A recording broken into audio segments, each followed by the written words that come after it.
October 6, 1941, the vicinity of Mtsensk, Russia. The autumn rains had turned the landscape into a sea of clinging, viscous mud, a Rasputitsa that cared nothing for schedules or doctrine. For the men of General Heinz Guderian's 4th Panzer Division, part of the legendary Panzer Group II, this was a frustrating delay, but not a cause for alarm. They were the tip of the spear of Operation Typhoon, the final, decisive thrust towards Moscow. They were the victors of France, the masters of the Blitzkrieg. Their Panzer III and IV tanks, though struggling in the mire, were the proven tools of a superior martial philosophy. The Soviet resistance they had encountered thus far had been desperate, chaotic, and largely composed of obsolete T-26 and BT-7 tanks, machines their 3.7 centimeters and short-barreled 7.5 centimeters guns could eliminate with contemptuous ease. The prevailing belief, reinforced by months of propaganda and seemingly unbroken victory, was that the Red Army was a clumsy giant on the verge of total collapse. Then, from the fog and dripping birch groves, the ghosts appeared. They were low, impossibly wide, and possessed a silhouette unlike anything in the Wehrmacht's recognition manuals. They moved through the sucking mud not with the grinding difficulty of the German tanks, but with a strange, almost disdainful agility. The forward German anti-tank crews, manning their 3.7 centimeters Park 36 guns, the infamous Heeresanklopfgerät, the army's door-knocker opened fire at near point-blank range. The crews watched in horror as their shells, the same shells that had cracked French armor, struck the new Soviet machines and simply ricocheted away, whining harmlessly into the grey sky. The Soviet tanks did not slow. They rolled forward, their long-barreled 76.2 mm guns firing, and in minutes, the German forward line was a shambles of burning metal and panicked infantry. This was not a battle, it was a revelation. This tank, the T-34, was not merely a new piece of hardware, it was the first, terrifying physical proof that the Wehrmacht's entire strategic and ideological foundation for the war, the assumption of Slavic inferiority and German technological supremacy, was catastrophically wrong, and that the war of rapid victory was already lost. No one articulated this shock better than the architect of the Blitzkrieg himself, Heinz Guderian. His memoirs, Panzer Leader, written with the clarity of a field commander rather than the revisionism of a staff officer, are stark. He wrote of the events at Mtsensk with an absence of ego that underscores the depth of his alarm. The 4th Panzer Division's attack on Mtsensk was stopped by superior Russian tank forces, he noted. The T-34 tank was our great worry. He went on to describe the machine in detail, not as a soldier, but as a horrified engineer. Its sloped armor plating was a brilliant design. It was very difficult to hit it with our anti-tank guns. Our tanks, with their short 7.5 centimeters and 5 centimeters guns, could only penetrate their armor at very close range. This was a tactical nightmare. But Guderian's deepest fear was strategic. He wrote, "Up to this time we had enjoyed tank superiority, but now the situation was reversed." From a man who had built his entire career on the principle of tank superiority, this admission was a doctrinal surrender. Guderian's personal alarm was amplified in the official after-action reports of the divisions under his command. These were not memoirs polished for post-war publication. They were raw, urgent field documents, typed on flimsy paper and stamped with the frantic energy of a failing offensive. The combat reports of the 3rd and 4th Panzer Divisions from October 1941 are a litany of mechanical failure and psychological bewilderment. They describe engagements where German tanks fired their entire ammunition loads at single T-34 seconds with no discernible effect. The term Panzerschreck tank panic began to filter into official language, not as a description of civilian fear, but of the trained, veteran crews of the Panzertruppen. One report from the 4th Panzer Division stated bluntly, "The T-34 is vastly superior to our Panzer IV. Our guns cannot penetrate it, while its gun can destroy our tanks at ranges of over 1,000 meters." Morale is suffering as a result. This was the core of the crisis. The Wehrmacht's doctrine was predicated on aggression, maneuver, and technological superiority. In the mud of Mtsensk, the T-34 had neutralized all three. It was faster and more mobile in the terrain that mattered. Its armor was impervious, and its gun was superior. The German soldier, for the first time, felt materially second-rate. This battlefield shock was the direct result of a catastrophic, almost arrogant, intelligence failure. Before the invasion, German intelligence, specifically the Foreign Army's East Department, Fremde Heer Oost, under Reinhard Gehlen, had confidently assessed Soviet tank strength. Their reports focused overwhelmingly on the T-26, the BT series, and the multi-turreted T-28 and T-35 land battleships, all designs that were either obsolete or deeply flawed. The T-34 and the heavy KV-1 were mentioned, if at all, as limited production prototypes, statistically insignificant. The Wehrmacht had advanced in June 1941, expecting to fight a technologically inferior foe. The German industrial base reflected this confidence. In the entire year of 1941, German factories produced approximately 3,800 tanks, primarily Panzer IIIs and IVs.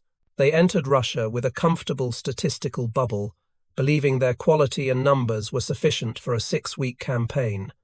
But the ghost in the wheat field was not a prototype. It was the product of a massive, parallel industrial universe that German intelligence had utterly failed to penetrate. The Soviets were not just building a few T-34 seconds, they were building them by the thousand, even as their factories were being frantically evacuated eastward. The confrontation at Mtsensk was, therefore, more than a tactical setback. It was the precise moment that the German war effort pivoted from a war of conquest to a war of attrition. The ghost that emerged from the fog was the physical embodiment of a miscalculation from which Germany would never recover. It was the opening salvo of a brutal, grinding industrial war that the Third Reich, with its resource-poor, labor-intensive manufacturing philosophy, was structurally incapable of winning. The crews of the 4th Panzer Division who survived that day did not just retreat. They carried back a message that would chill the Wehrmacht High Command to its core. The enemy was not the disorganized, primitive horde they had been promised. The enemy was an industrial and design equal, and perhaps a superior. The question that now echoed from the front lines to the halls of power in Berlin was no longer, when will we take Moscow? But how did we get this so wrong? Operation Barbarossa, launched on June 22, 1941, was not merely a military campaign. It was a crusade fueled by a profound and toxic arrogance. This hubris, a central tenet of the National Socialist worldview, was the lens through which the German High Command viewed its enemy. The core of this ideology was the concept of the Untermensch, or subhuman. Nazi propaganda, disseminated for years, had relentlessly portrayed Slavs in general, and Soviet citizens in particular, as a disorganized, racially inferior mass, incapable of innovation, discipline, or sophisticated industrial organization. They were, in the view of Berlin, a primitive horde led by a decadent and inefficient Jewish Bolshevik clique. This racial dogma was not just background noise. It was the primary analytical filter for German military intelligence. It directly led to the catastrophic underestimation of every facet of Soviet society, its industrial capacity, its technological ingenuity, and its human resilience. This belief system created a strategic echo chamber. Because the Soviets were considered Untermenschen, it was axiomatically assumed that their weapons must be crude, their leadership incompetent, and their industrial base fragile. Any reports to the contrary were often dismissed or minimized as anomalies. The German planners expected to kick in a rotten door, as Hitler famously remarked, and watch the entire structure collapse. The entire operational plan for Barbarossa was built on this assumption of a rapid, systemic failure of the Soviet state. The Wehrmacht was prepared for a blitzkrieg, a war of maneuver lasting perhaps 6 to 8 weeks, culminating in the capture of Moscow before the onset of winter. It was fundamentally unprepared, both mentally and materially, for a total war against an enemy that did not share its assessment of its own inferiority. This ideological blindness was the fertile ground in which the shock of the T-34 would later take root. The tank itself was a mechanical refutation of their deepest-held beliefs. It was not just a superior weapon, it was an ideological impossibility. The most potent evidence of this delusional self-confidence is found not in the propaganda posters, but in the private records of the men planning the war. General Franz Halder, the highly methodical and professional chief of the Army General Staff, OKH, was the principal architect of Barbarossa's ground operations. His war diaries, a meticulous day-by-day account, reveal the staggering hubris at the heart of the German High Command. In the early days of the invasion, as German Panzer divisions sliced through the disorganized Soviet frontier forces, Halder's entries are clinical and self-assured. His most infamous entry, dated July 3, 1941, less than 2 weeks into the campaign, is a monument to this arrogance. He wrote, "On the whole, it is thus not too much to say that the campaign against Russia has been won in 14 days. He went on to dismiss the remaining Soviet forces as disorganized remnants, incapable of mounting a coherent defense. This was not an isolated emotional outburst, it was the sober assessment of the Wehrmacht's top planner.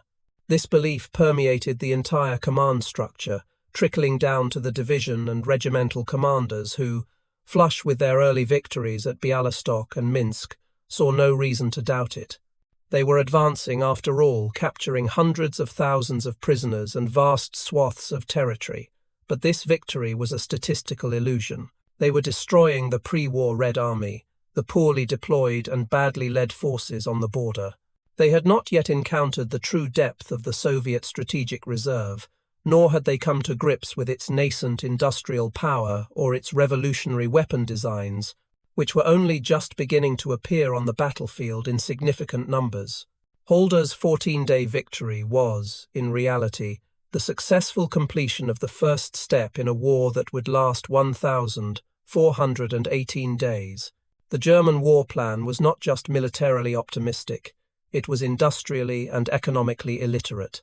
The economic objectives of Barbarossa, codified in documents like General Plan Ost, were not designed for a protracted conflict against an industrial peer. They were designed as a rapid colonial-style resource grab. The plan was to seize the agricultural heartland of Ukraine, the industrial Donbass region, and the oil fields of the Caucasus. This was intended to solve Germany's critical resource deficits at a stroke, effectively turning the occupied Soviet territories into a vast logistical depot to fuel the next time's war, likely against the British Empire and the United States.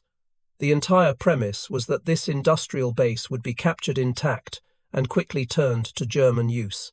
This assumption fatally ignored two factors: the Soviet scorched earth policy and, more importantly, the existence of a second, untouchable Soviet industrial base. Germany itself was a resource-poor nation waging a world war.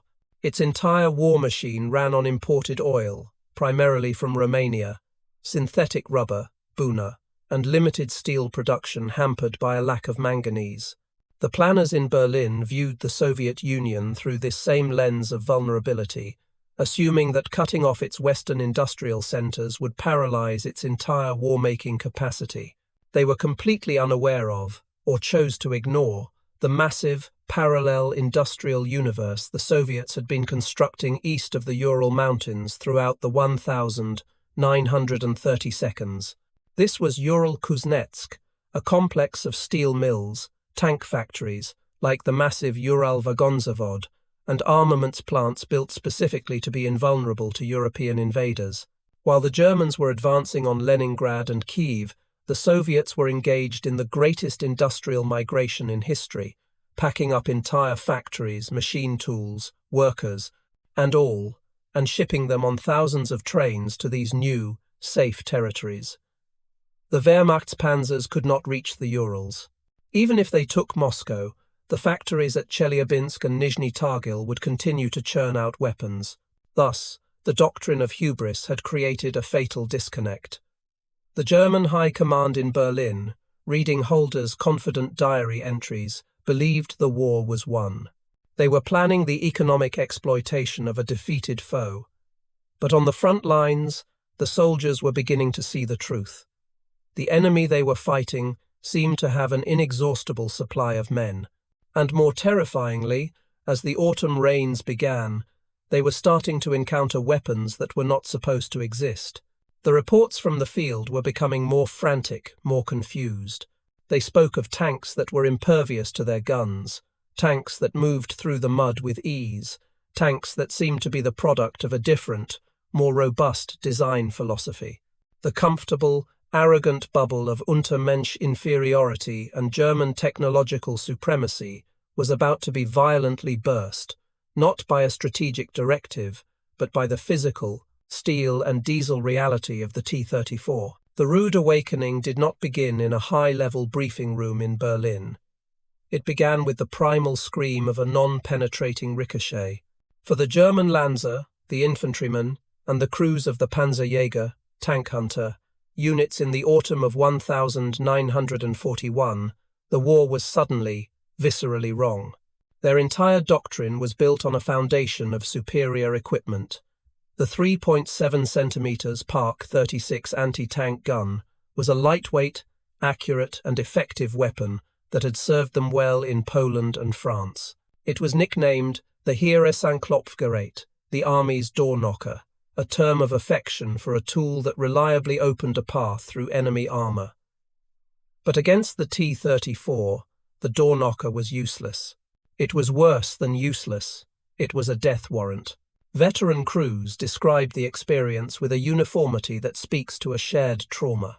They would hold their fire, as trained, until the new Soviet tank closed to point-blank range 500 meters, then 200, then a terrifying 100 meters. At that range, a hit was a certainty.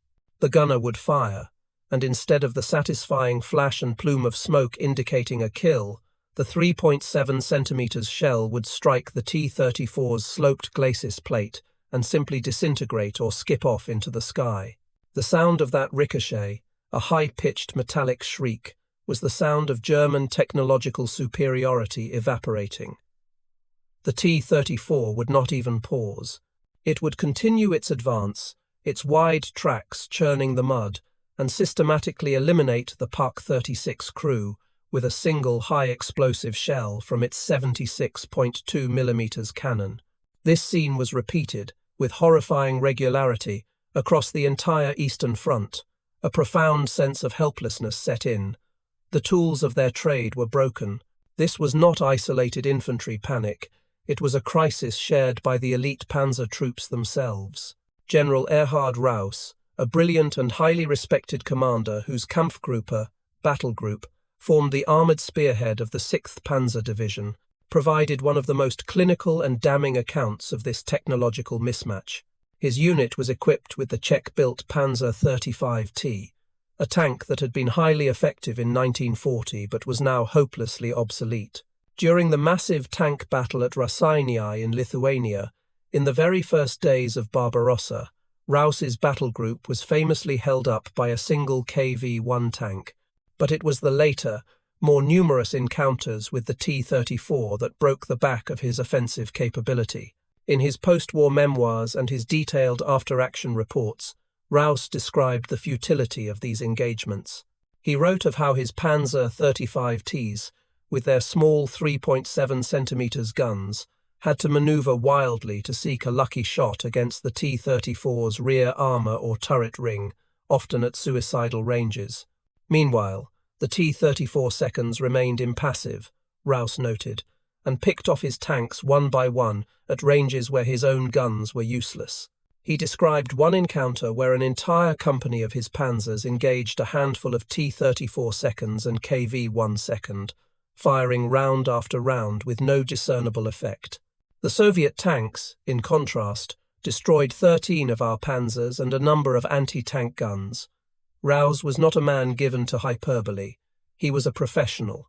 His reports were a cold, factual admission that his entire battle group, one of the Wehrmacht's prized armoured units, was materially outclassed to the point of impotence.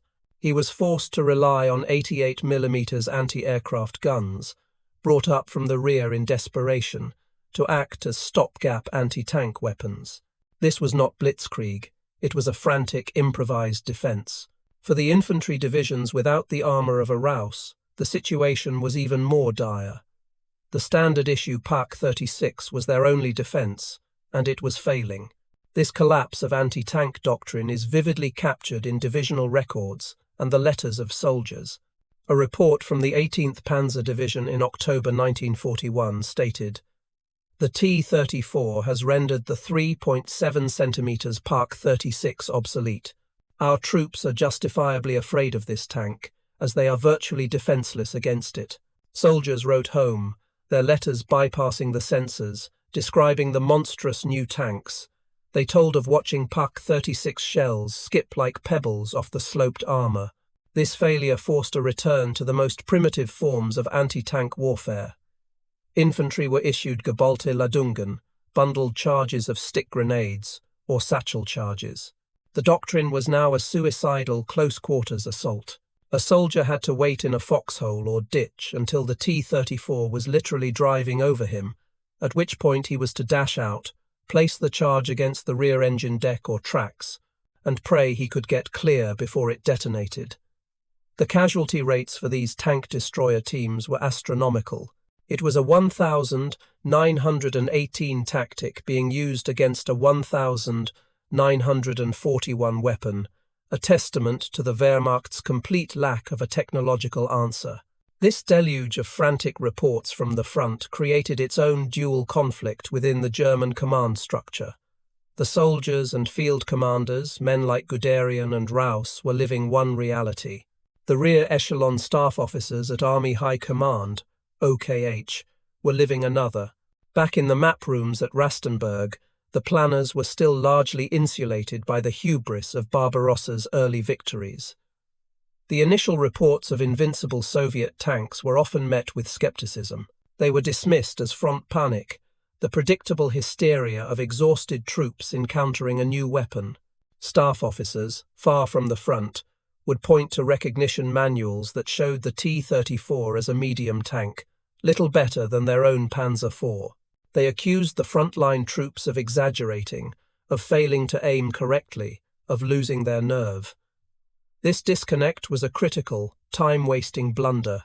For weeks, the urgent pleas for heavier guns and better tanks were bogged down in a bureaucratic mire of disbelief. But the evidence became undeniable.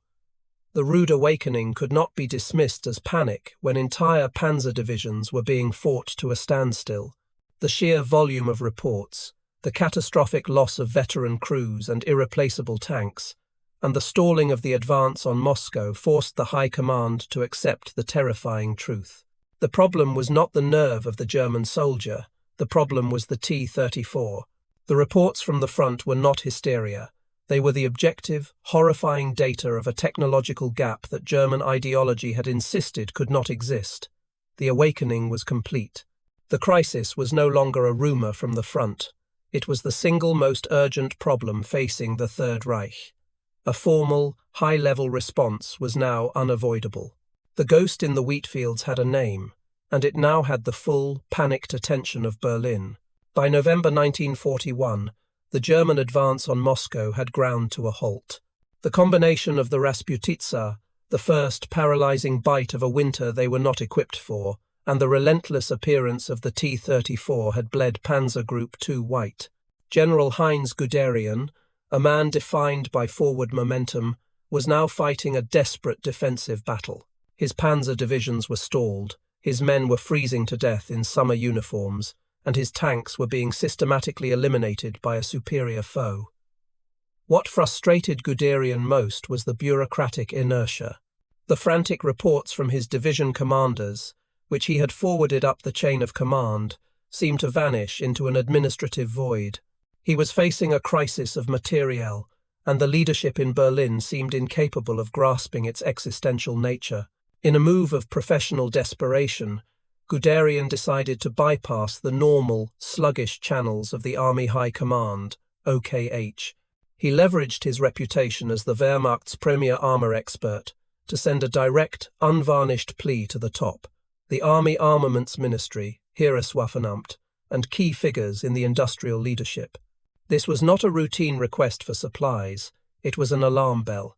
Guderian, the father of the Blitzkrieg, was effectively stating that his entire doctrine was being rendered obsolete by a single enemy weapon. He was no longer just a general fighting a battle, he was a technical expert, demanding that the engineers and industrialists who built his army confront the reality that their products had failed. The core of this intervention was a Denkschrift, a formal memorandum. Guderian, never a man for diplomatic niceties, wrote with the blunt, cold fury of a commander watching his army die for lack of adequate tools. He did not merely suggest the T-34 was good. He explicitly stated, in terms that bordered on insubordination, that it was the finest tank in the world. He methodically dismantled the myth of German technological superiority. He detailed the T-34's 3 revolutionary advantages. Its excellently sloped armor, which rendered German anti-tank guns obsolete. Its 76.2 mm long, barreled gun, which could destroy any of our tanks at ranges far beyond our own effective fire. And its Christie, type suspension with wide tracks, which gave it superior cross-country mobility in the very mud and snow that was paralyzing his own Panzers. His conclusion was a demand, not a request. Germany must immediately copy the T-34, or, failing that, produce a new design that incorporated all of its key features. He was, in effect, demanding a German T-34. This memorandum, coming from a figure of Guderian's stature, finally shattered the hubris in Berlin. The Army Armaments Ministry, now thoroughly alarmed, scrambled to react. The vague, hysterical-sounding reports from the front were one thing.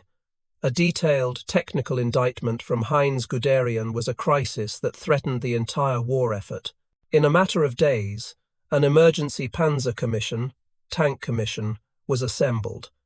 This was not a low-level bureaucratic committee.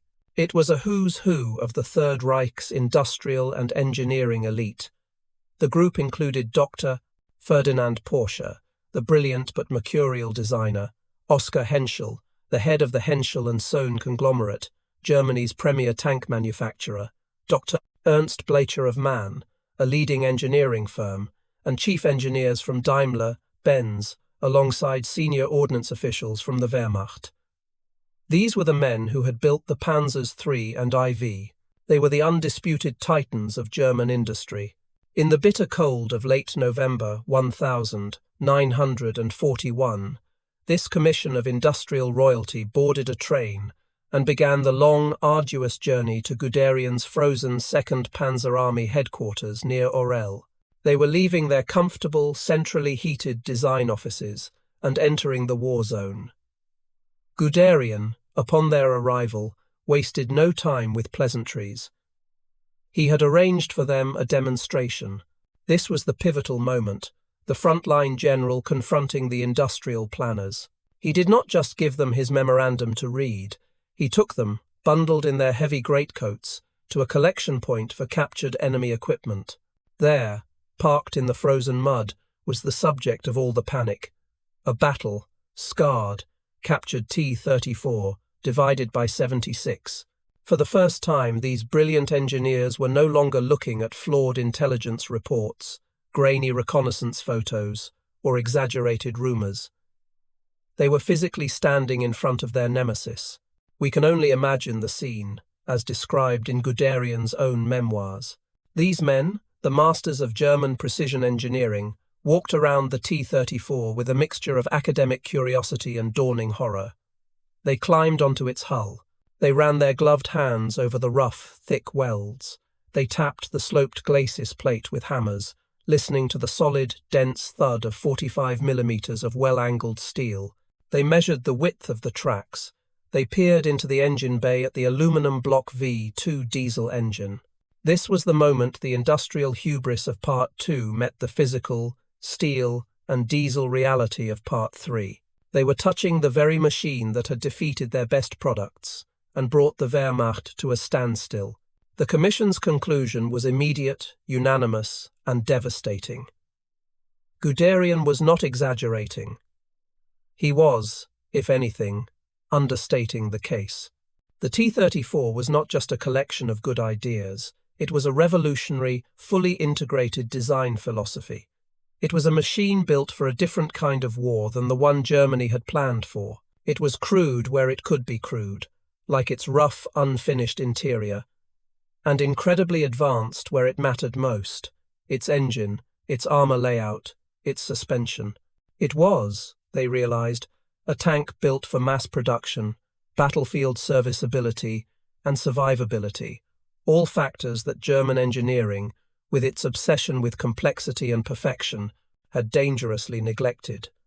The engineers from Henschel, Porsche, and MAN returned to Germany in a state of professional shock. The crisis was confirmed. A simple upgrade to the Panzer IV would not be enough. The entire German tank design philosophy was obsolete. They now had to perform a desperate, frantic autopsy on this alien machine to understand how the Untermenschen had created it, leading directly to the technical deconstruction in the next part. When the captured T-34 seconds arrived at the Kummersdorf Army Proving Grounds near Berlin, the true autopsy began. For the engineers of the Panzer Commission, this was a clinical, sterile environment, far from the mud and panic of the front. Here, they could dismantle the machine bolt by bolt, and what they found shocked them more than the battlefield reports. It was not the tank's sophistication that stunned them, but its profound, almost brutalist simplicity. The T-34 was the antithesis of everything German engineering held sacred. The hull welds were crude, spattered, and uneven, as if applied with haste by an unskilled labourer. Inside the crew compartment, there was no paint. Bare, oil, stained metal was all the crew saw. Stowage for ammunition and equipment was primitive, often little more than simple metal bins. Crew comfort was non-existent. The ergonomics were poor.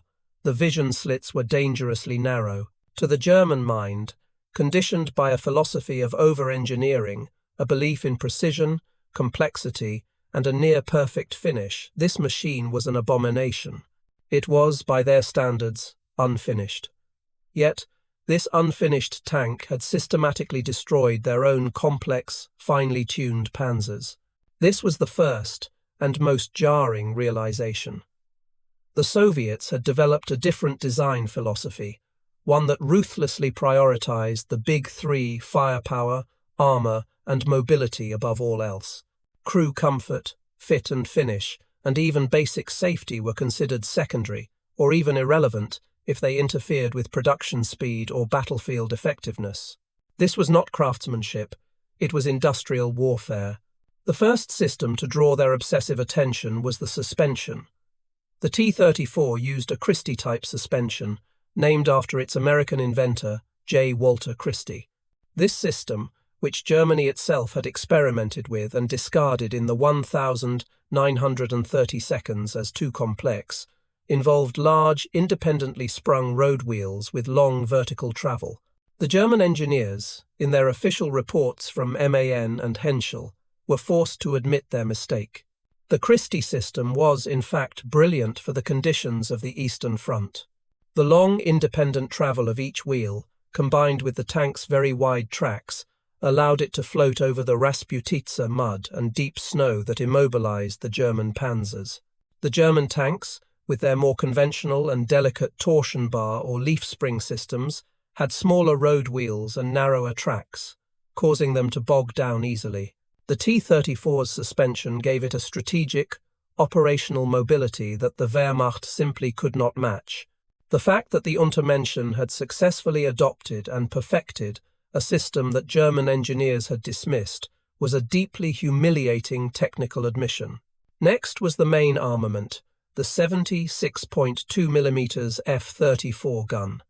Again, the German engineers were confronted with a weapon that violated their own design doctrines yet achieved superior results. In 1941, Germany's tank arsenal was dangerously mismatched. The primary anti-tank platform, the Panzer III, was armed with a 5 cm quick 38 gun.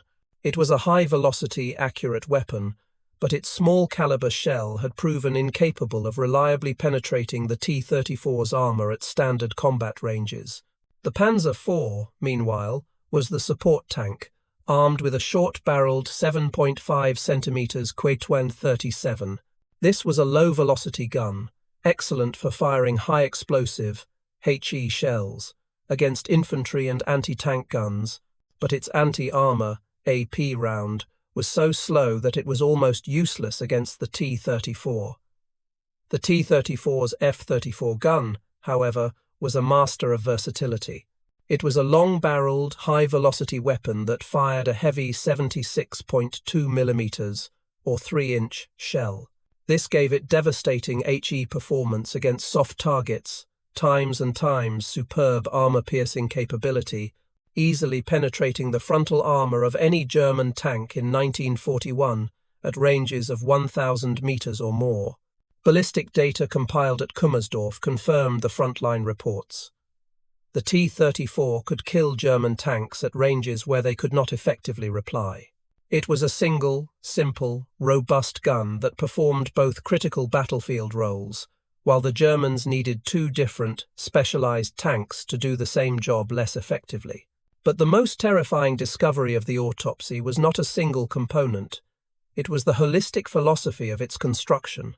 The T-34 was the first tank the Germans had ever encountered that was designed from its very inception for mass production. The German Commission's reports noted with unconcealed alarm the Soviet use of large, simple cast components, especially for the complex-shaped turret. German industry, by contrast, preferred complex, labor-intensive fabrication and welding. The Soviets had embraced automated welding, using it to stitch together the large hull plates with incredible speed. The German method required highly skilled, specialist welders, a limited resource in a total war. The T-34's design was composed of a few large, simple, modular sub-assemblies. This meant that less skilled workers, including women and teenagers, could be trained to assemble them in a factory, almost like an assembly line. This was a concept alien to the German craft-based, almost artisanal manufacturing model, where each tank was a complex piece of precision machinery. The autopsy was complete, and the findings were a death knell for German industrial arrogance. The T-34 was not a lucky accident or a clumsy copy. It was the product of a mature, sophisticated, and brutally pragmatic design philosophy, one that was, in the context of a long war of attrition, objectively more advanced than Germany's. The engineers at Kummersdorf now understood the how. They understood the suspension, the gun, and the manufacturing shortcuts. But they still had to grapple with the single greatest innovation, the one that had caused the 3.7 centimeters shells to skip harmlessly away in the fields of Mtsensk, the armor. They now had to analyze the physics of the slope, a geometric trick that had checkmated their entire anti-tank arsenal. The core of the German physics panic began with a simple, brutal geometry lesson. In the 1,930 seconds and into the opening years of the war, the world's tank designers, including Germany's, largely equated protection with one thing: sheer vertical thickness. The German Panzer III and IV were, by 1941 standards, reasonably well armoured. They presented flat, vertical plates of high-quality, face-hardened steel, typically 50 mm thick at the front. The entire German anti-tank arsenal, from the 3.7 cm Park 36 to the 5 cm Quak 38, was designed and calibrated to defeat exactly this type of armor, a 50 mm to 60 mm vertical plate. It was a simple, linear equation. To stop a bigger shell, you built a thicker flat wall. The T-34 demonstrated this equation to be catastrophically obsolete. The T-34's designers, heavily influenced by the work of J. Walter Christie and earlier Soviet experimental designs, had embraced a concept that was not new, but had never been implemented with such revolutionary success: sloped armor. The T-34's frontal hull armor was not 50 mm, 60 mm, or even 70 millimeters thick. It was only 45 millimeters. By German standards, this was medium, not heavy, armor, but it was sloped at a radical 60-degree angle from the vertical. When the engineers of the Panzer Commission began their analysis, this single geometric fact became the center of their horrified calculations. They quickly realized this slope provided two distinct compounding advantages, both of which were lethal to German anti-tank doctrine. The first advantage was effective thickness. The German engineering reports, compiled after the Kummersdorf analysis, are a testament to this dawning realization.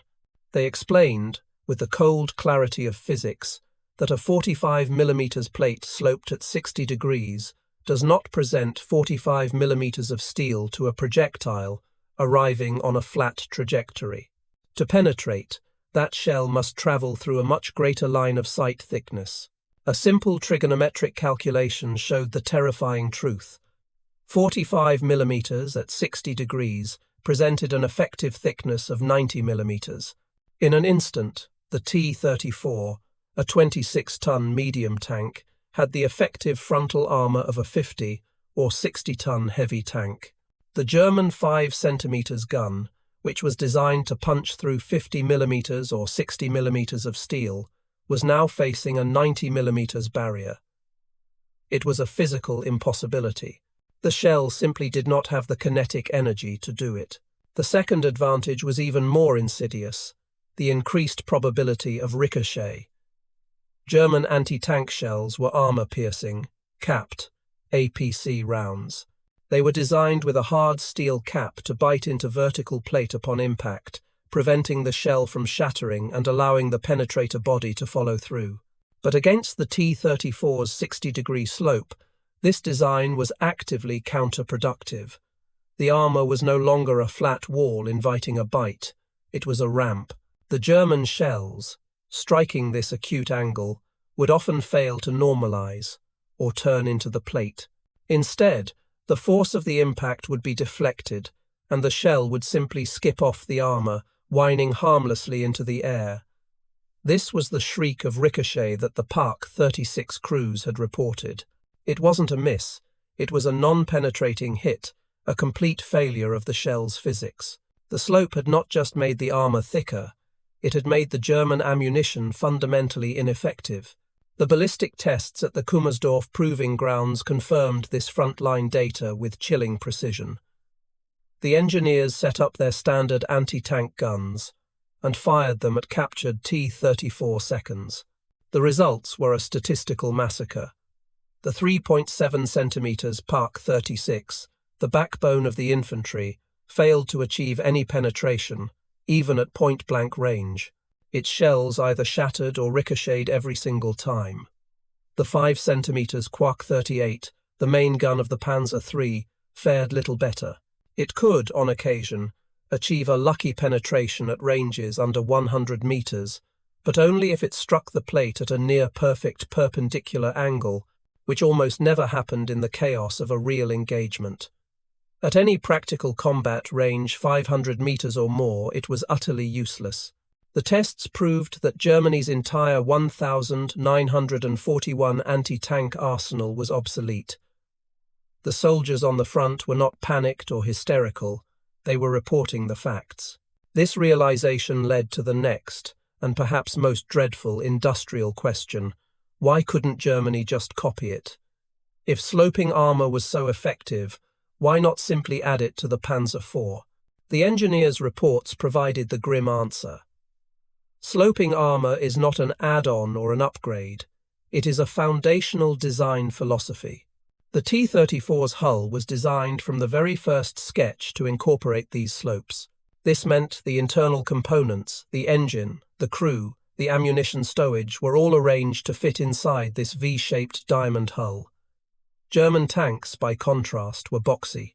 Their hulls were built like simple, vertical-sided containers. To add sloped armor would mean either welding new plates onto the outside, an inefficient, heavy, and time-consuming compromise that created shot traps, angles where deflected shells could be channeled into weaker parts of the tank, or completely redesigning the tank from scratch. The T-34's design was holistic. Germany's was modular and, in this case, hopelessly outdated. The 60-degree slope was, in essence, a geometric force multiplier. It was a single, brilliant, and times cheap times design choice that checkmated Germany's entire arsenal. It had rendered millions of marks of expensive guns and ammunition worthless. It created a physics panic not just on the front, but in the highest echelons of the armaments ministry. It proved definitively that the enemy was not just building bigger or more numerous tanks. They were building smarter times tanks. This was a psychological blow as much as a material one. It forced the German High Command to accept that even if they could somehow match the T-34's armor, they had an even deeper problem. What moved this heavily armored, brilliant design? The answer lay in the engine bay, and what they found there was, if possible, even more terrifying than the armor. When the engineers of the Panzer Commission moved from the T-34's armor to its engine bay, they were fully prepared to find a crude, simple, and inefficient power plant. Their ideological conditioning had led them to expect something agricultural, perhaps a simple tractor engine, mass-produced and brute-forced into a tank hull. What they found instead was, in many respects, the single most advanced and sophisticated piece of technology in the entire vehicle, a discovery that sent a chill of professional jealousy and industrial fear through the entire team. Lifting the engine deck, they did not find a cast-iron gasoline engine. They found the model V234. It was a 39-litre V12 all-aluminum diesel engine. This was not a primitive piece of equipment. It was a lightweight, high-power, high-technology aviation-grade engine, purpose-built for a tank. In a single stroke, it shattered the comforting myth of Untermensch inferiority. The enemy possessed a power plant that was, in the context of total war, arguably superior to anything Germany was putting in its own tanks. The T-34's V2 engine immediately highlighted a profound strategic and tactical divergence from German tank design, the choice of fuel. The German Panzertruppen ran almost exclusively on gasoline. Their legendary Maybach 512 engines, which powered the Panzer III-4 and later the Tiger and Panther, were marvels of complex, high-performance gasoline engineering. But this reliance on gasoline carried two enormous and often fatal penalties. The first, and most visceral for the crews, was flammability. Gasoline is incredibly volatile, with a low flashpoint. When a German Panzer was hit, even by a non-penetrating shell that merely spalled or created a spark, the risk of an instantaneous catastrophic fire was exceptionally high. Veteran crews spoke of the dreaded brooder or brewer, the tendency of their tanks to brew up in a column of fire and smoke. This was a common and horrific fate for Panzer crews. The T-34's V2, by contrast, ran on diesel. Diesel fuel is far less volatile, with a much higher flashpoint. It is, simply put, harder to ignite. The T-34 could sustain penetrating hits, and while the crew might be killed or wounded by shrapnel, the tank itself often did not burn, making it both more survivable for the crew and, critically, more recoverable for the Red Army's field workshops. The second advantage was strategic. The V2 diesel engine was significantly more fuel-efficient than its Maybach gasoline counterpart. In the vast, near-limitless expanses of the Eastern Front, logistics were not just part of the war, they were times the war. A tank's operational range, how far it could drive on a single tank of fuel, was a critical weapon. Guderian's own memoirs are a constant litany of complaints about his panzers outrunning their fuel supplies, of armoured spearheads grinding to a halt, not from enemy action, but from empty fuel tanks. The T-34, with its superior fuel economy, possessed a far greater operational range, allowing its commanders to execute the very deep penetration maneuvers that the Blitzkrieg was supposed to be famous for. The German war machine was tethered to a shorter logistical leash, a direct consequence of its engine philosophy. The most critical question for the Panzer Commission was, therefore, obvious. Why not immediately copy this brilliant diesel engine? The answer, they discovered, had nothing to do with engineering prowess and everything to do with a fatal flaw in the German industrial political structure. The V2's lightweight, high-performance design was entirely dependent on its massive, cast aluminum engine block. Aluminum is light, strong, and dissipates heat well, making it the perfect material for a high-performance engine. But in the Third Reich of 1941, aluminum was a strategic resource more precious than gold.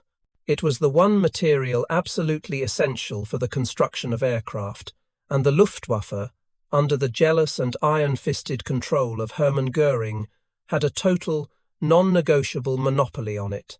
Göring's 4-year plan, which dictated all German industrial priorities, allocated virtually 100% of aluminum production to building Messerschmitts, Junkers, and Heinkels.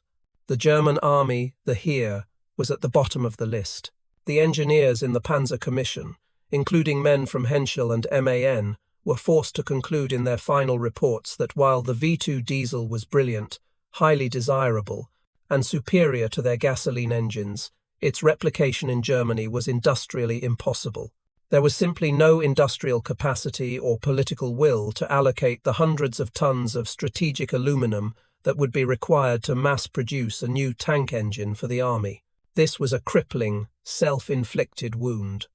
The Wehrmacht was trapped in a resource conflict defined by inter-service rivalry. Even as the new, answer tanks the Panther and the Tiger were being designed, their creators were forced times, to use heavier, less efficient, and dangerously flammable Maybach gasoline engines. This was a critical flaw that they knew about, hated, and were powerless to change. The T-34's engine was, therefore, far more than just a motor. It was a symbol of a more resilient, self-sufficient, and integrated industrial philosophy. The Soviet Union, with its vast bauxite mines, had the raw aluminum. Its planners, unburdened by the warring fiefdoms of the Nazi state, had the strategic sense to allocate it to their most important new weapon. Germany's inability to copy this engine revealed a fatal strategic weakness, a critical resource dependency, and a paralyzing internal political structure that no amount of engineering genius could overcome. The Wehrmacht was forced to accept a flammable, short-range tank, even in its next generation. The engineers now understood the T-34's armor and its engine, but there was one final, simple, and profound piece of the puzzle that tied both together: the wide, simple tracks that this powerful engine moved. The German engineers and generals who planned Operation Barbarossa had prepared for a war against the Red Army, but they had not prepared for a war against Russia itself. They were about to be defeated by two foes for whom no amount of ideological fanaticism or tactical brilliance mattered: General Rasputitsa, the General of Mud, and General Morozov, the General of Frost. In the vast, roadless expanses of the Eastern Front, where paved highways gave way to bottomless quagmires in autumn and deep, powdery snow in winter, a tank's power was meaningless. Its gun, its engine, its armor, all were just dead weight if the machine could not move. The true arbiter of this war was a simple calculation of physics: ground pressure, the measure of a vehicle's weight distributed over the area of its tracks, expressed in pounds per square inch, psi. It was a lesson the Wehrmacht, with its doctrine built on the firm roads of France, was about to learn in the most brutal way possible. The vaunted German Panzers were never designed for this environment. The field reports and memoirs of commanders like Guderian and Raus become a desperate, repetitive chorus of immobilization. Their tanks, the Panzer III and IV, were fitted with relatively narrow tracks, ranging from 36 centimeters to 40 centimeters wide, about 14 to 15.7 inches. On the hard-packed roads of Europe, this was perfectly adequate. In the sucking black mud of the Rasputitsa, it was a fatal design flaw. The narrow tracks concentrated the entire 20 to 25-ton weight of the tank onto a small surface area, resulting in high ground pressure. The tanks dug in, bellied out, and became hopelessly stuck. Guderian wrote furiously of his armoured spearheads, the very tools of his blitzkrieg being stuck fast in the mud, reduced to helpless, static targets. Infantrymen described the grotesque sight of panzers churning their tracks, digging their own graves until their hull bottoms rested on the mire, their engines screaming uselessly. They were iron coffins, immobilized and waiting to be picked off by Soviet anti-tank guns or infantry. The T-34, by contrast, seemed to float over this exact same terrain. This was the result of a deliberate, brilliant design choice that the Panzer Commission now analyzed with a mixture of awe and dread. The T-34 was equipped with massive, 500 mm wide, 19.7 inches, waffle-iron style tracks. These broad, simple and effective tracks distributed the T-34's 26-ton weight over a much larger surface area. The statistical deep dive was damning. The T-34, despite being heavier than a Panzer III, had a significantly lower times ground pressure. It didn't knife into the mud, it floated on top of it. This mobility was then compounded by the Christie suspension, which we analysed earlier. The large road wheels and long suspension travel actively prevented mud and snow from packing between the wheels and freezing solid, a catastrophic and common failure on the German panzers with their complex, small, interleaved road wheels. The combination of the wide tracks and the robust suspension gave the T-34 an operational and tactical mobility in the conditions that mattered mud and snow that the Wehrmacht simply could not counter. It could maneuver and fight in terrain that turned the German army into a static, freezing logistical nightmare. This failure was not just one of physics, it was one of industrial philosophy. The German obsession with perfection and over-engineering became a crippling liability. German tank tracks were complex, high-maintenance items. Their track pins, the small steel bolts holding each link together, were precision-made, but they were made of a high-carbon steel alloy that became incredibly brittle in the extreme negative 40-degree cold of the Russian winter. As panzers tried to maneuver, these frozen, brittle pins would fracture by the thousands, causing tracks to split apart and stranding the tanks. Maintenance crews, with their hands freezing to the metal, would have to attempt to hammer them out and replace them, a near impossible task in blizzard conditions. The T-34's tracks, by contrast, were brutally simple. They were crude cast metal plates, held together by large, simple and robust steel pins. They were not perfect, but they were good enough. They didn't fracture in the cold. They were easy to replace. The Soviet good enough philosophy had created a track that worked, while the German pursuit of industrial perfection had created a track that failed. The wide track was the final, humble, yet decisive component of the T-34's revolutionary design. It was the literal footprint of a superior design philosophy. It was the element that allowed the T-34 to bring its sloped armour, its high-velocity gun, and its efficient diesel engine to bear on a battlefield where its German counterparts were paralysed. The technical autopsy was now complete. The German engineers had deconstructed the Ghost. They understood its armour, its engine, its suspension, and its tracks. And with this complete understanding came the single most devastating industrial realisation of the war. Germany could not simply copy this tank. It was not a matter of not understanding how to build it. It was a matter of realizing that their entire industrial base, their entire resource allocation philosophy, and their entire engineering culture were fundamentally wrong for this new, total war. The Panzer Commission returned from the frozen hell of the Eastern Front to the heated, bureaucratic offices of Berlin carrying a message far more devastating than a request for new tank designs. Their final report to the Army Armaments Ministry was not a technical analysis. It was an industrial indictment, a death knell for German industrial arrogance. The verdict was unanimous, immediate, and terrifying. A direct, bolt-for-bolt copy of the T-34, the very weapon that was dismantling their armies, was industrially impossible for the Third Reich to produce. This conclusion was the true T-34 shock. The panic was no longer about a single weapon. It was about the realization that their entire economic and manufacturing philosophy was obsolete. The core of the problem, as the engineers' own reports highlighted, was a fundamental, unbridgeable gap in industrial philosophy. German industry was a craftsmanship model.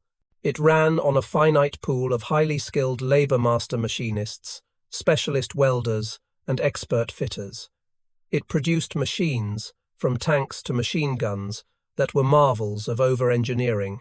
They were complex, precise, often made with unnecessarily tight tolerances, and composed of countless intricately fabricated and machined components.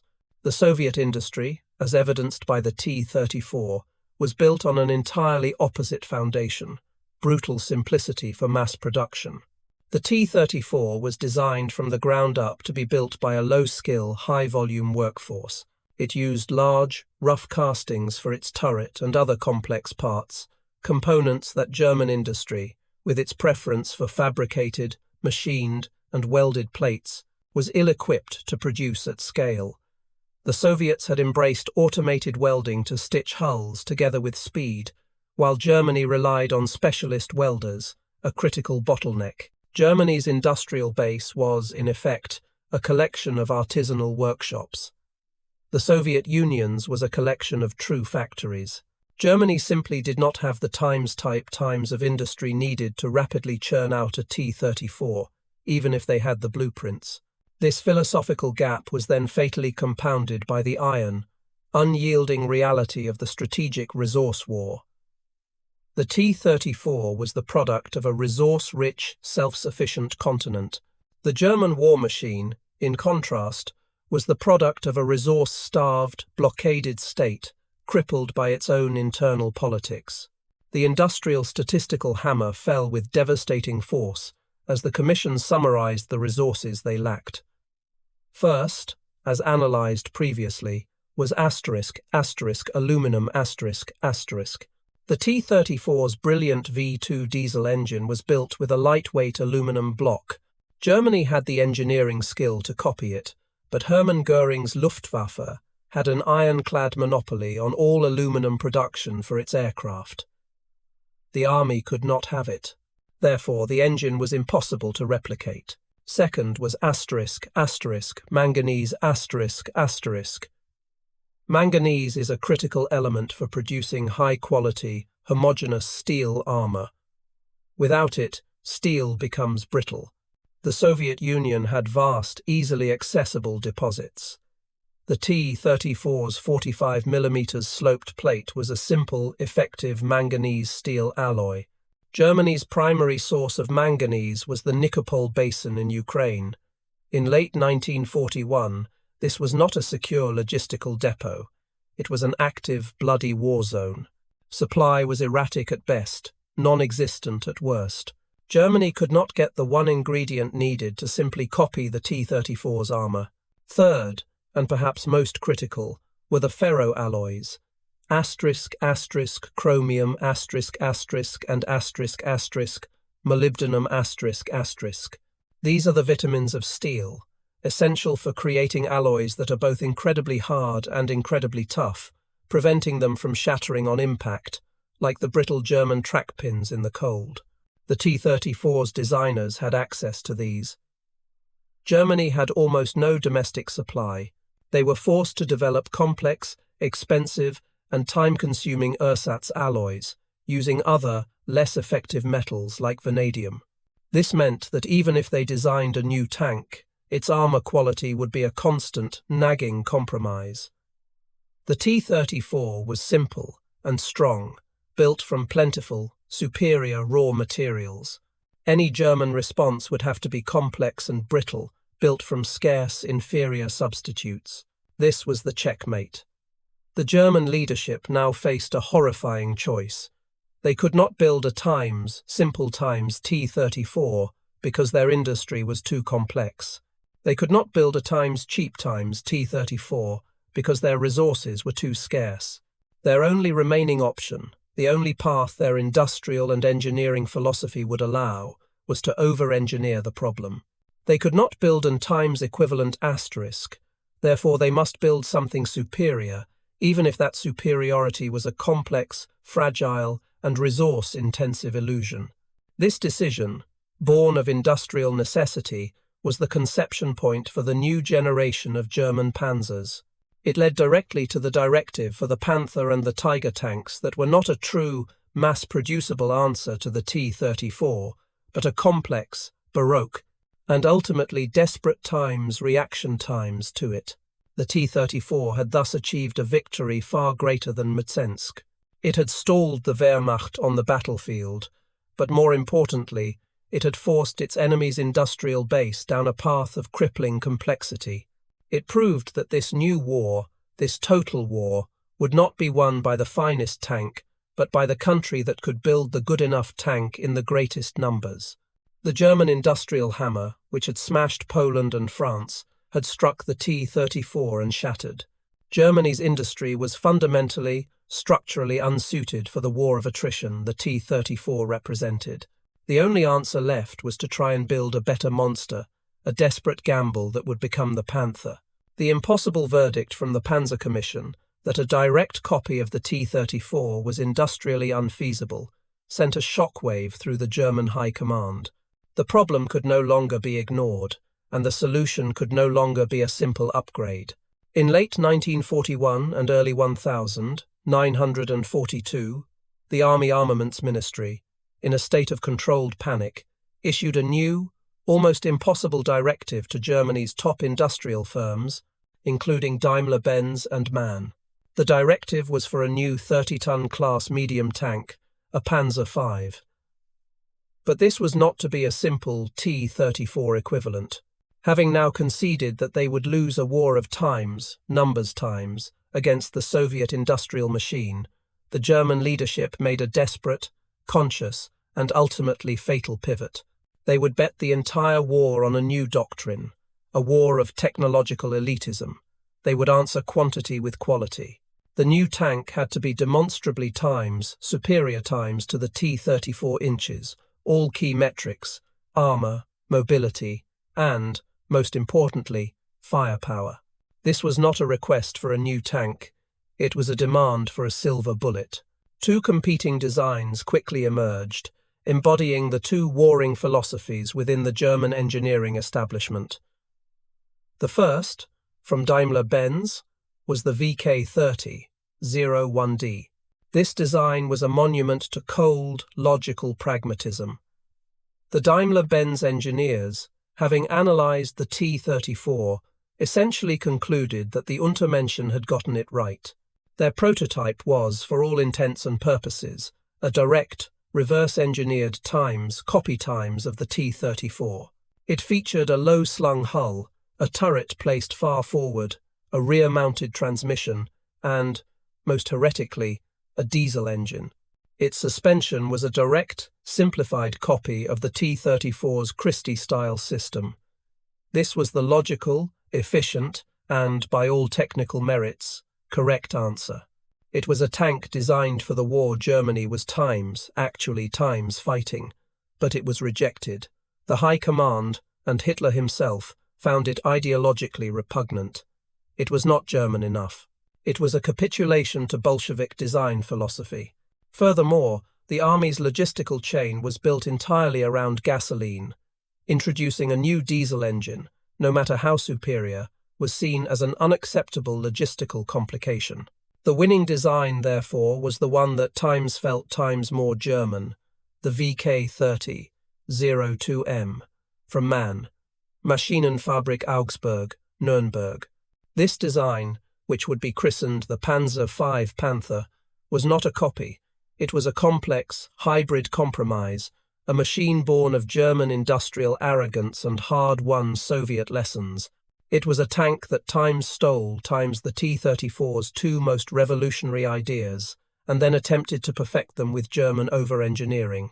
First, it fully embraced sloped armor, incorporating a massive 80mm glacis plate sloped at 55 degrees, making it, on paper, immune to any Allied tank gun then in service.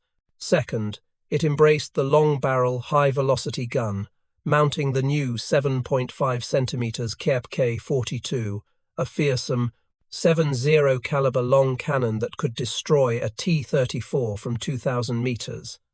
But it wrapped these brilliant, stolen concepts in a suffocating blanket of traditional German complexity. Instead of a simple Christie suspension, it used a complex, interleaved Schachtelaufwerk road wheel system, a maintenance nightmare that was easily clogged with mud and ice. And instead of the T-34's simple, reliable diesel engine, it was powered by a new, massively powerful, and dangerously fragile Maybach HL 230 times gasoline times engine. The Panther was, in effect, a flawed masterpiece, a thoroughbred racehorse designed by a committee and sent to pull a plough. Its design was rushed through in a state of panic, and its crippling flaws were a direct result of this desperate, hurried development. The Panther was intended to be Germany's war-winning counter at the Battle of Kursk in July 1943. Its debut was, instead, an unmitigated industrial disaster. The statistics from that battle are an indictment of the entire quality over quantity gamble. Of the approximately 200 Panthers that began the offensive, only a handful were combat-ready after the first 2 days. The problem was not Soviet anti-tank guns. The problem was the Panther itself. The vehicles were mechanically, catastrophically unreliable. The new, complex final drives, which had not been properly tested, failed constantly, grinding the 45-ton tanks to a halt after less than 150 kilometers. The fuel pumps were faulty, leaking high-octane gasoline onto the red-hot engines, causing the tanks to burst into flame before they had even seen the enemy. Reports from the front were a chorus of mechanical failure. The Panther's superior gun and armor were meaningless when the tank itself could not reach the battlefield. In the end, the Panther, far from being the times answer times to the T-34, was the ultimate times symptom times of the T-34 shock. It was a tactical-level weapon designed to solve a strategic-level problem. It was a complex, beautiful, and, when it worked, lethally effective machine. But it was also expensive, resource-intensive, and a logistical nightmare to maintain. It was an industrial admission of defeat.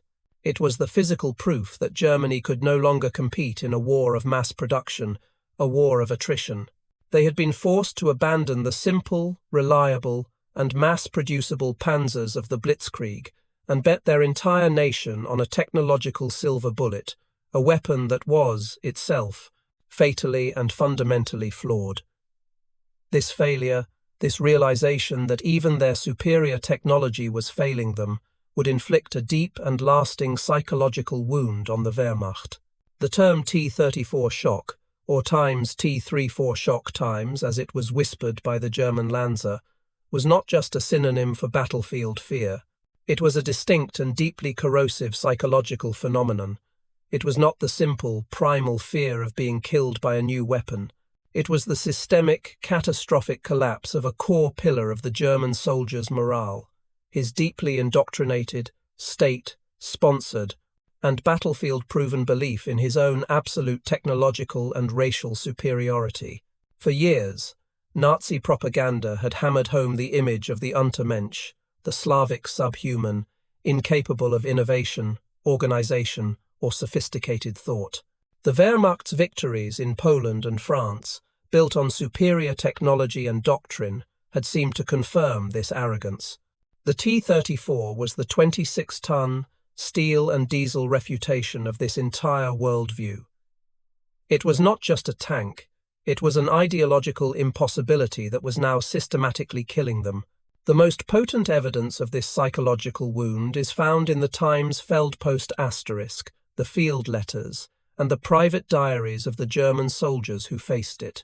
The shift in language from the summer of 1941 to the winter of 1941 to 1942 is stark. In June and July, the letters home are filled with a casual, brutal arrogance. They describe Soviet prisoners as primitive and their equipment as junk. By October, the tone changes. The T-34 is never spoken of with this same contempt. It is spoken of with a new, terrified respect. Soldiers' letters are filled with descriptions of this invincible monster and phantom that their guns cannot stop. One infantryman, in a letter from November 1941, wrote, We have met a new Soviet tank that cannot be stopped. Our door knockers park 36 seconds, just bounce off. It is a terrible feeling to be helpless. This word, helpless, appears again and again. It is the language of men who have discovered their tools, their training, and, by extension, their entire philosophy are worthless. The T-34 was not just superior. Its existence proved that the entire foundation of their war was a lie. The subhuman had built a times-better times weapon. This psychological break was not confined to the enlisted men. It spread all the way up the chain of command, forcing a painful ideological reconciliation with reality. The professional German officer corps, men steeped in the Junker tradition and the National Socialist worldview, were forced to acknowledge, respect, and even admire their enemy's technical prowess. Heinz Guderian, in his memoirs, did not mince words. He called the T-34 vastly superior and openly admitted his plea to copy it immediately. This was not just a technical assessment, it was a psychological surrender. General Erhard Raus, the composed and professional commander of the 6th Panzer Division, described his unit's encounters with T-34 seconds in clinical, almost awestruck terms, detailing how they were impervious and tactically superior in the harsh terrain. Friedrich von Mellenthin, a brilliant staff officer in the 48th Panzer Corps, wrote in his post-war analysis, Panzer Battles, that the T-34 was a profound shock. The speed, maneuverability, armour, and gun of this tank were a revelation. This was not the language one used for the products of an inferior race. It was the language of a man who has discovered he is fighting an equal, or perhaps even a superior, in the one-field technology where he believed his supremacy was absolute. This growing credibility gap between the frontline reality and the ideological narrative created a dual conflict that the Nazi propaganda ministry, under Joseph Goebbels, struggled frantically to manage. At first, the T-34's existence was simply ignored. German newsreels and newspapers in the autumn of 1941 were filled with images of burning BT-7 seconds and T-26 seconds, reinforcing the narrative of obsolete Soviet junk. But as the T-34 shock spread, and as letters from the front told a different story, this silence became untenable. The ministry was forced to pivot, and it did so with a clumsy, transparent lie. It began to circulate the story that the T-34 was not a Bolshevik design at all, but a stolen one. They claimed it was a direct copy of an American or British design, leveraging the known, but poorly understood, fact of its Christie suspension. This propaganda, however, failed miserably. The soldiers on the front, who saw the T-34's brutal simplicity, its rough welds, and its pragmatic, non-Western design, knew this was false. They knew this was a Russian Times machine, born of the mud and snow it now dominated. The propaganda lie created a profound credibility gap. The soldiers knew their leaders were deceiving them, not just about the enemy's capabilities, but about the very nature of the war. This further eroded morale and trust in the high command. The psychological wound inflicted by the T-34 was permanent. It was a trauma from which the Wehrmacht's morale would never fully recover. The myth of Slavic inferiority, once shattered by the physical reality of 90 mm of effective armour and a 76.2 mm gun, could not be pieced back together. Even later in the war, when the magnificent, over-engineered Panther and Tiger tanks finally arrived. Tanks designed specifically with the Times' sole purpose, times of killing the T-34. The Times' respect times for the T-34 remained. German tankers, in their new, superior machines, would still treat the T-34 with a caution and respect they did not afford to the American Sherman or the British Cromwell. It was the symbol of that terrible winter of 1941, the moment the war of rapid victory died and the long, grinding, and hopeless war of attrition began. It was the physical proof that the war was lost, a realization that now had to be quantified in the cold, brutal arithmetic of production. a statistical avalanche that would bury the Third Reich.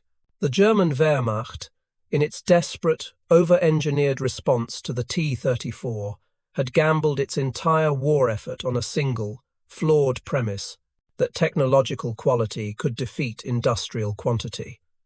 The Panther was the ultimate expression of this bet, a magnificent, tactically superior tank designed to be a silver bullet. But the real war, the one that would ultimately decide the fate of nations, was not a duel of champions. It was not a Panther versus a T-34 on a proving ground. It was a brutal, grinding, and remorseless war of spreadsheets, of man-hours, of steel tonnage, and of production quotas. The T-34 shock of 1941, the psychological wound of a superior times design asterisk, was merely the prelude. The final, fatal blow was the production shock of 1943 to 1945, the mathematical certainty of Germany's industrial annihilation.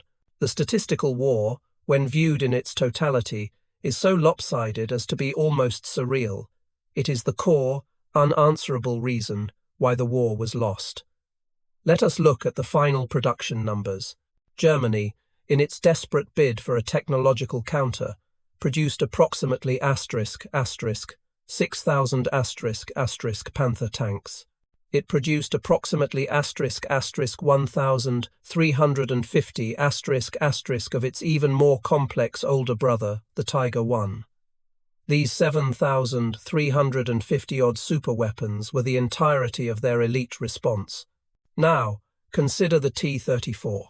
From 1940 to 1945, the Soviet Union, a nation that Germany had dismissed as a primitive, disorganized rabble, produced over 84,000 T-34 seconds in all variants. That is not a numerical advantage, it is a statistical avalanche.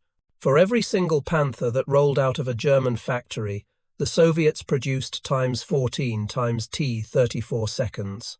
This was not a miracle, it was a triumph of industrial philosophy. The heart of this production miracle was factories like Uralvagonzavod in Nizhny Tagil, east of the Urals, safe from German bombers. This single plant, rebuilt from evacuated machinery from Kharkov, became the largest tank factory in the world. At its peak, it was a river of steel. A new, complete T-34 was rolling off its assembly lines every 30 minutes. The time, labor, and resources required to build one single, complex Panther with its interleaved road wheels, its precision ground optics, and its delicate Maybach engine could have been used by the Soviets to build an entire company of T-34 seconds. The German masterpiece took hundreds of thousands of man-hours. The T-34 was designed to be built in a fraction of that time, by a less skilled workforce, using cruder materials, without sacrificing battlefield effectiveness. No one understood this horrifying mathematical certainty better than Albert Speer, the man Hitler appointed as armaments minister to rationalize German industry. Speer was a logistical genius, and his memoirs and internal reports to Hitler are a testament to this dawning industrial horror. Speer did, in fact, work miracles. He streamlined German production, eliminating waste and tripling armaments output by 1944. But his own reports show he was running on a treadmill, sprinting, while the Soviet industrial giant was moving at a freight train's pace. Speer admitted, both during the war and after, that Germany's craftsmanship model, even at its absolute peak of efficiency, could never compete with the sheer, crude, overwhelming volume of the relocated Soviet factories. He wrote of his despair upon seeing the production figures from the East.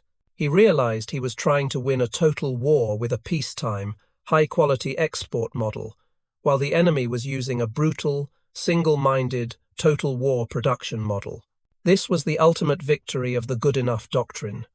The T-34 was, by 1944, no longer the best tank in the world. The Panther's gun was better. The Tiger's armor was thicker. But the T-34 was, and always remained, The Times strategically correct Times tank. It was simple to produce, which meant it could be built in overwhelming numbers. It was simple to repair. Its components were modular. A tank knocked out in the morning could be recovered, have its engine or turret swapped with one from another damaged tank, and be back in the fight by evening. Battlefield repairability was a core part of its design. The Panther, by contrast, was a maintenance nightmare. To replace a single, broken inner road wheel, a common occurrence, a maintenance crew might have to remove half times of the other road wheels first. To fix its fragile, overstrained final drive transmission, the entire turret often had to be lifted off the hull. This required factory-level equipment, a gantry crane, and specialist mechanics, luxuries that did not exist on a collapsing front line. The T-34 was designed for war. The Panther, in many ways, was designed for a parade ground. This, then, was the final, unanswerable weapon.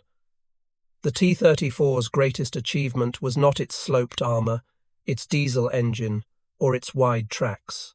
Those were merely the components of its true genius, its Times producibility asterisk. It was the physical embodiment of an industrial philosophy that was perfectly suited to the environment and the total nature of the war. The German Wehrmacht was being crushed, not by a superior tank, but by a superior Times industrial doctrine asterisk. Every T-34 destroyed was instantly replaced by 2, 3, or 10 more. Every Panther lost was an irreplaceable, complex masterpiece, a loss that Germany's resource-starved, craft-based industry could not absorb. The War of 1941 had been a shock to the system.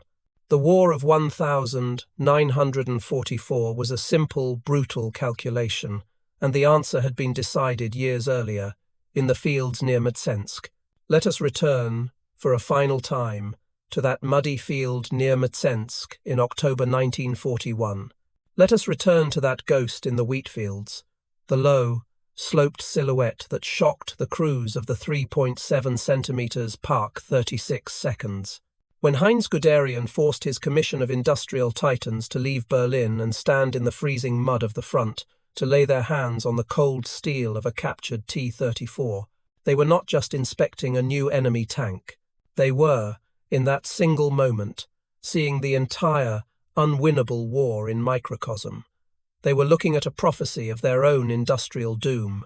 The war was not lost in the rubble of Berlin in 1945, or the inferno of Stalingrad in 1943, or even in the snows before Moscow in December 1941.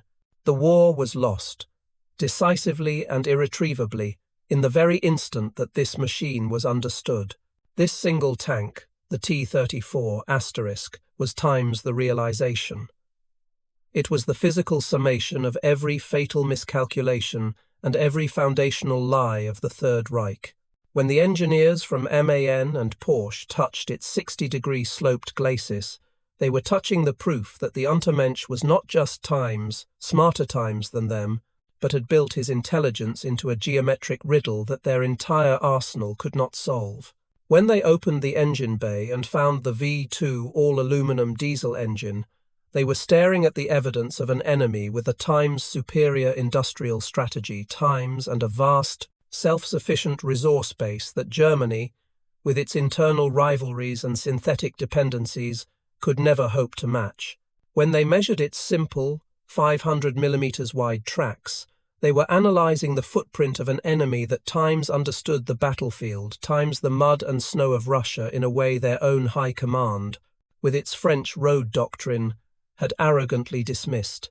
And when they examined its crude, spattered, but lethally effective high-speed welds, they were witnessing the triumph of a philosophy of Times, mass production Times over their own delicate, time-consuming craftsmanship.